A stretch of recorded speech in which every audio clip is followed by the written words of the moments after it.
hot or cold. When it comes to water, what's truly best for you?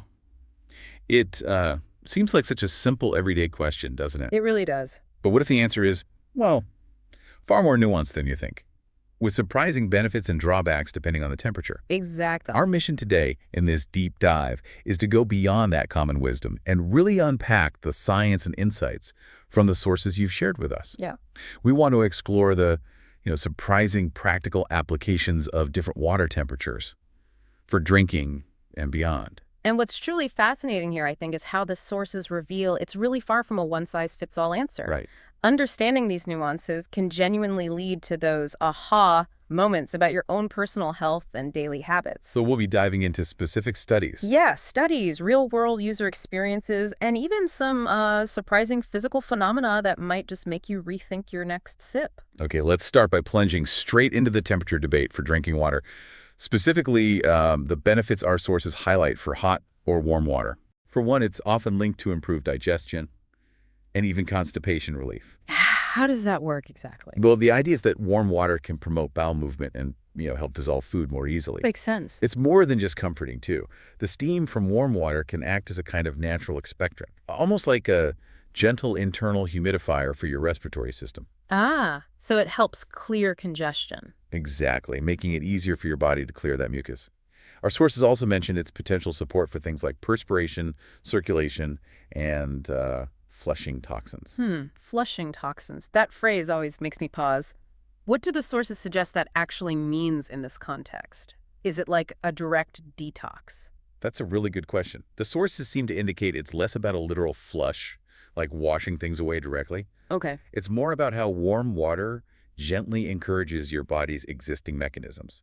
Things like sweating, better blood flow. So supporting the natural processes.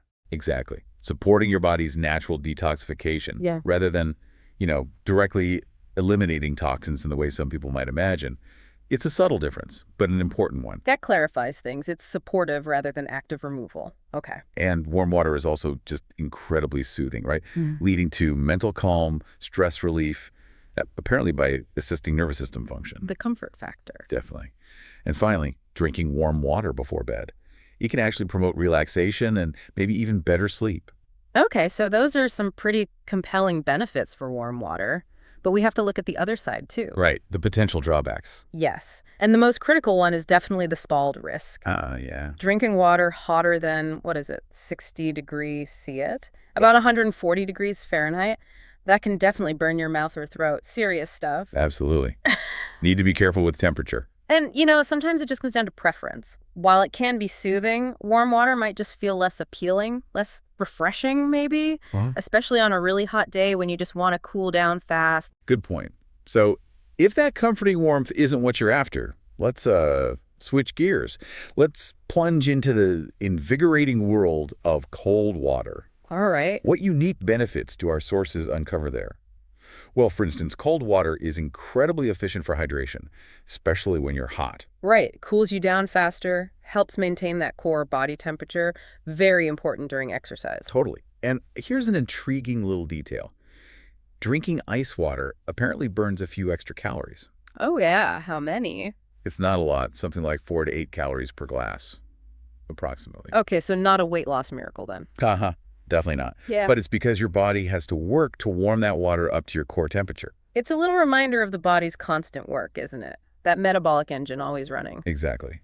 Plus, for many people, it just offers a real performance boost. It feels more refreshing during workouts, helps prevent overheating. Okay, but just like with hot water, there are potential downsides to cold water too, right? It's not always the clear winner. True. The sources point out some things to consider. Like what? Well, one notable drawback is that cold water might actually thicken mucus. Oh, interesting. So it could potentially worsen nasal congestion for some people? Potentially, yeah. And for certain individuals, it can even trigger migraines or just general discomfort. Right. I've heard of cold-triggered headaches for migraine sufferers. Exactly. And some conditions, like achalasia, that's where the esophagus has trouble moving food down, those symptoms might worsen with cold water. Okay. And there are even, though they're rare, cases of things like bradycardia, that's a significantly slowed heart rate, or even fainting due to cold water shock. Uncommon, but possible. Wow. So it really does depend on the individual and their health. It really does. Which brings us to the user experiences, right? What are people actually saying out there? Yeah, let's bring in those user-informed insights. They add such a fascinating real-world layer. Okay. So on Reddit, for example, you see users discussing warm or hot water helping loosen phlegm, though, as you might expect, it's often seen as maybe a placebo effect. But perhaps a harmless one. Generally, yes. The sentiment seems to be no harm in drinking cold water either. But then you look at, say, mountain biking forums. High-intensity exercise, folks. Right. And their consensus is pretty clear. Cold water is best in intense heat. Keeps the core temperature lower, aids performance. They really feel that cooling effect. That makes sense for that context. But then you look at a site like Lipstick Alley, and some users argue warm water after exercise can quench thirst just as well, sometimes even better than cold for them. Really? That's interesting. It challenges the usual thinking. It does. It just shows how personal it is. It makes you wonder, are we sometimes just chasing that perfect feeling from our water? Maybe more than the precise science. It's probably a mix of both, the physical effect and the psychological satisfaction. I think so. Now let's broaden this deep dive. Let's look beyond just drinking water. Okay, where are we going? To water immersion and other, maybe surprising, uses of water temperature. Think about cold water immersion. Cold showers. Ice baths. The cold plunge trend. Exactly. Our sources point to potential benefits like improved mood, maybe aid in muscle recovery, reduced inflammation, things people are really interested in right now. But while those benefits sound compelling, we have to immediately flag the risks. Such as? Hypothermia. It's a serious concern. Prolonged exposure, especially without acclimatization, can dangerously lower your core body temperature. That affects vital organs. It needs to be done carefully. Absolutely crucial point. Yeah. Safety first. Okay, so on the flip side then, hot water exposure, baths, saunas. The relaxing side. Yes, known for relieving muscle soreness, easing stress. Sources even mention they can potentially improve depression symptoms for some. Again, though, safety is paramount. Hot water exposure might not be safe for everyone. People with certain heart conditions, for example, or low blood pressure. Why is that? Well, the heat increases heart rate, widens blood vessels. That can cause dizziness or even fainting in susceptible individuals. So caution is definitely advised. Consulting a doctor is key if you have those conditions. Makes sense. And speaking of safety, before we go any further, our sources flag something really critical, something hiding in plain sight. Your tap water. Oh, what about it? Crucially, the recommendation is never use hot tap water for drinking or cooking. Never. Why not? Because hot water can leach metals, like lead, from your pipes much more effectively than cold water does. Wow. Okay, that's really important. It really is. So the advice is clear. Always use cold tap water, and then heat it yourself if you need hot water for cooking or drinking. A critical safety point everyone should know. Definitely good advice. And, diving deeper into the science again, there's some fascinating physics involved with water temperature, too. Like what? Have you heard of the Mpemba effect? Vaguely rings a bell. Yeah. Remind me. It's this really intriguing physical phenomenon where, under certain specific conditions, hot water can actually freeze faster than cold water. Eat out. Really, that sounds completely backwards. It does. It's totally counterintuitive. Scientists are still debating the exact reasons why. It could be convection currents, dissolved gases, other factors. It just shows how complex even seemingly simple water can be. That's amazing. And while we're on practicalities and safety, even our home hot water heaters pose risks, right? Scalding, obviously, but also bacterial growth, potential pipe bursts. It underlies why proper valves and building codes are so important for residential safety. Good points. Okay, so let's try and pull all these different threads together. What's the key takeaway for your daily routine? Let's talk practical recommendations. All right, synthesizing it all. Based on the sources, cold water seems generally recommended during or after exercise or just on hot days for better cooling, better refreshment. Makes sense. Standard advice, mostly. Right.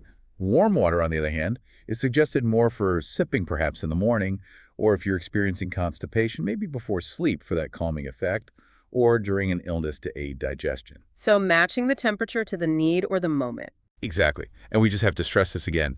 Avoid using hot tap water directly for cooking or drinking. Always boil cold water instead. Critical point. Worth repeating. Ultimately, the choice often comes down to your comfort and your specific health needs. If you suffer from migraines or that condition achalasia, Cooler water might actually worsen your symptoms. Whereas if you have congestion or digestion issues, warmth might be more beneficial. Precisely. It's about listening to your body and knowing your conditions. And this brings up an important question. When should you maybe talk to a professional about this? Good point.